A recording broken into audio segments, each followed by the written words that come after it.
There's a shadow in the sky, and I really don't know why, but the sky is getting really dark out. There's a black bear in my yard, and it makes it really hard to put my trash out. Yeah.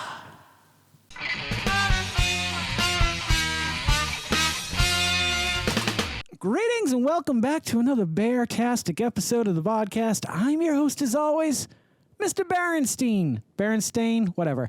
Today, we have with us a collection of 3 or 4 short stories I want to tell you about my experiences that I've had with black bears. There haven't been many, but the few that I've had have been either terrifying or really interesting to talk about. I've lived in Lynchburg, Virginia for 20 years, and the only black bear that I've ever seen has been out on Flat Top when I was hiking one day. That's a story for a little later in the episode. But the story I want to talk about right now is the story of the last 2 nights.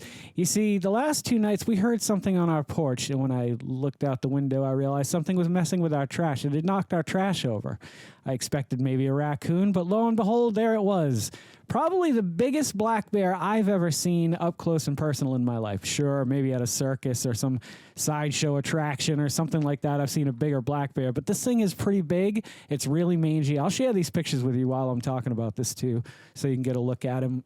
Now, I can only imagine he was looking for a meal, but it was startling to me. I've always wanted to look out my window here in Virginia and see a bear. I mean, we've seen hundreds and hundreds of deers and fox. I've seen 2 little fox playing together out in my yard. It's such a beautiful thing to look out there and see that, but what I've never seen was a bear. So when I pulled back the curtain the other night and I saw that thing looking right back at me, for some reason I felt very safe and contained. Between me and this bear was nothing more than like a 1/4-inch glass. He could have torn through that. He could have come through the door if he wanted to. This thing has to weigh 500-600 pounds. He's massive. He's scraggly. He's missing a lot of fur. If anybody knows anything about bears too, let me know in the comments below. Is that like a post-hibernation thing? Like, are they just lying there for so long that their fur starts to shed and fall off? Then they wake up and they, eat and stuff and their fur grows back? Or does he got the mange? But with the realization that now we have a bear in a neighborhood, there's a lot of feelings and emotion that comes around. I'm very excited. It's really neat to see. You don't see a bear every day, especially on your front porch. However, it's also really dangerous. I love animals. I want to see this animal come to no harm. I hope he can live out the rest of his days very happily, or her. I'm not 100% sure. But based on the size, I would have to say it's probably a male. The thing is that it is very dangerous. We have a dog that we take out for walks to go pee and go poop in the yard and do all his business. And I'm sure that he would scare a black bear off. However, a hungry black bear or a black bear that's separated from its cubs, maybe you're between it and its cubs. I don't know if this thing has cubs, if it's expecting cubs. Like I said, I don't know if it's a male or a female, but based on the size, I would have to assume it is a male. It is an enormous bear. In the videos that I'm going to show you now, you'll see that we're communicating with the bear. Here, take a look at these. Hey. Why's that thing flashing? You're making a terrible mess in my yard. Mm-hmm. Probably be better if you didn't do that. Get out of here. What are you doing? I'll jump down. Hey. Hey. You wanna wrestle? You're such a weirdo. Hey. And that bear didn't seem very startled, which was interesting to me as well. Like, we could make him run off, like, if we made enough noise. Like, when he was making a mess in my yard. The funny thing is the other night, he knocked my trash over, pulled the trash out, just made a mess right there. So I thought, well, maybe something could have knocked it over and made a mess. This is pre-seeing the bear. Then the next day, the neighbor's trash was knocked over. A bag was dragged into our yard and torn apart. And ultimately, last night was really the pinnacle of it, getting to see him actually take the barrel down. He took one trash bag out of my trash, ran into the woods, ran right into the woods with it. I could hear him running for a while. So he was out there doing something, but didn't find what he was looking for. A few minutes later, he was back again. He pulled out another trash bag, but rather than waste his time, apparently he thought he'd just make a mess on my lawn. Thankfully, that mess wasn't quite as big as the last mess, so it was cleaned up easily. So there's your first story. The second story is, second and third story, they're not super exciting stories, but at the time they were exciting to me. I had just arrived in New Hampshire with my wife, Carol. We were on vacation, and we had stopped by this restaurant. It's somewhere near Indian Head in North Conway, Lincoln area of New Hampshire. And we'd gone in, we'd ordered our food. We were going to sit outside, I think, but it was too packed, so we stayed inside. And our food came, and eventually we're sitting there, and everyone from outside on the deck just pours back in, and the door's shut, and come to find out there was a black bear down by the river. So, of course, we rushed over because, we were from Massachusetts at the time. We didn't normally see black bears. I'm sure New Hampshire, Maine, Vermont, you see a lot more wildlife like that.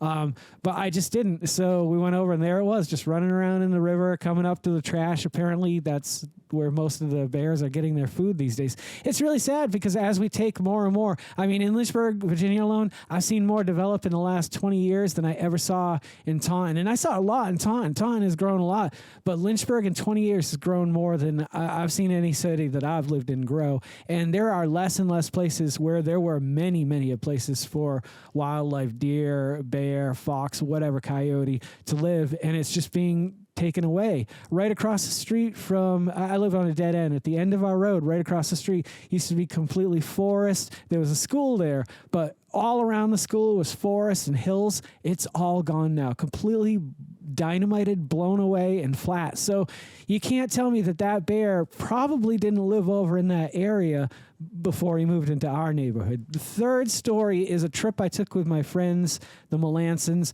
I'm not sure who was there. I'm pretty sure Bob and Dave were there, but I don't want to leave anybody out.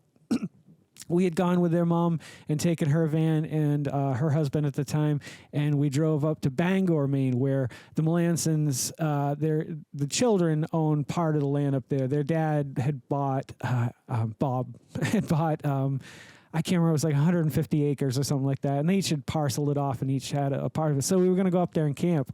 Well, on the way, about a mile or two from their land, on the side of the road was a bear and her two cubs, or his two cubs, and we ended up sleeping in the van that night because knowing that a glass, for some reason, I feel safe behind a little piece of glass, but put me in a tent and a bear on the outside, fuck that. And finally, our last story. The last story was the probably scariest out of all of them because I was in the wild with my children when this happened. My sister-in-law, Kim, had come down to visit with a few of her kids. So we took her kids and we took our kids and we decided to hike Flat Top. Now, when we got on the trailhead, we didn't realize right off the start that this was the trailhead for Flathead. We thought it was just like a little trail that brought you out to something to look at, and that was it. Needless to say, several hours later, the sun's starting to go down. We made it to the top. My son Griffin was very young at the time, so my wife Carol ended up leaving early and heading back to the car with him. And so we all went to the top, had a grand old time, started coming down again. I always seem to grab a good-sized stick with me whenever I walk through the woods. I just feel safer with it, comfortable with it. I can prod and feel things. Maybe there's a snake over there, better check. There's a lot of good reasons to carry a big stick in the woods. Or just around town if you really feel like it. But I was coming around this corner. My son Geycen was probably about 50 feet back from me and out of sight. We don't know how far back Kim and her kids were. We were kind of just taking our own pace, and we'd catch up with them. They'd catch up with us. You know how it works when you're hiking. And I came around this corner, and no more than 30 or 40 feet from me was a black bear, a little bit smaller than the one that's been in our yard. But it saw me, I saw it. It was clawing at a tree, and we just kind of looked at each other for a minute. And then I slowly started backing up. And I'm like, Geycen, go back. Because he'd caught up to me at this point. He's like, what? I'm like, there's a bear over there. He's like, I want to see it. Of course you want to see it. You're a little kid. You want to see the bear. But the bear could also eat you. So we back up. It gets out of sight. I can hear it moving. So I come around the corner. I see it run off into the woods. I'm like, you know what? It's just as scared of us as it is of, or as we are of it. I forget that sometimes just because, it's an animal that could tear you limb from limb doesn't mean it's going to. And people are so quick to kill an animal because they're afraid. But in most cases, you're going to scare the bear. Anywho, we scared the bear. It ran off. But needless to say, the whole hike down, I was terrified because I'm like, what if we run into another one? What if it comes back for us? And of course, all these crazy things go through your head. And I called my wife to let her know. Needless to say, I shouldn't have called her. I should have just let her go back to the car because then the rest of the walk down the mountain was terrifying for her as well. So that's my 4 bear stories. I hope you've enjoyed the footage and the pictures of the recent bear encounter that I've had. If you've got any advice for maybe getting it to stay a little bit away from the house, what do you do with your trash? If you live in a very rural area, is there something that helps you, something you could spray on the trash to keep it away? I don't know. Let me know in the comments below. And if you guys are loving the content I'm creating as much as I love creating the content that you guys are watching, would you please consider liking, commenting, subscribing, sharing, and hitting the little bell icon because it'll let you know every time I put out a new video. Don't forget to make somebody smile today and make yourself a better person tomorrow than you were today, tomorrow. Let's make the world spin a little bit happier and a little bit more bear-tastic together. Let's sing and dance in the sun and in the rain as one, my brothers and sisters. Live life to the fullest and love every moment of it because you just never know when that last moment's going to come for you. However, don't you ever live in fear of that moment. Always live in love and never let your inner child die. Ooh, I'm a bear. Take care of yourselves. Take care of one another and take care of those around you who cannot take care of themselves, for they are the ones that need it the most. And if no one has told you today that they love you, the Vodkast loves you very much, just the way you are. All right, guys, do no harm. I'm Geycen Oliver. This is the Vodkast. I'll catch you guys a little bit further on down the road. Take care, my friends, and happy adventuring. Don't go to sleep with a catch it in your pocket.